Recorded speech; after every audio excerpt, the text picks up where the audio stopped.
অবিলম্বে প্রধান বিচারপতি ওবায়দুল হাসানকে পদত্যাগের আলটিমেটাম। একটার মধ্যে তারা পদত্যাগ করবেন এবং এই পদত্যাগের মধ্য দিয়ে ফ্যাসিবাদের সমূল উৎপাটন ঘটবে ও সব রকম ষড়যন্ত্রের বিরুদ্ধে হুঁশিয়ারি দিয়েছেন বৈষম্য বিরোধী ছাত্র আন্দোলনের অন্যতম সমন্বয়ক ও অন্তর্বর্তীকালীন সরকারের যুব ও ক্রীড়া মন্ত্রণালয়ের দায়িত্ব পাওয়া আসিফ মাহমুদ।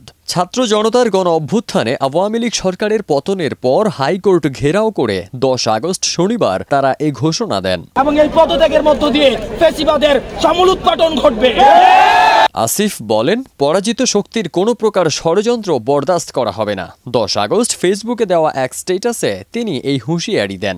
আসিফ মাহমুদ আরও বলেন, ফ্যাসিবাদের মদদপুষ্ট ও নানা অপকর্মে জড়িত সুপ্রিম কোর্টের প্রধান বিচারপতি সরকারের সাথে কোনো প্রকার আলোচনা না করে ফুল কোর্ট মিটিং ডেকেছেন। আইনজীবীরা ইতোমধ্যেই এর প্রতিবাদে জড়ো হয়েছেন।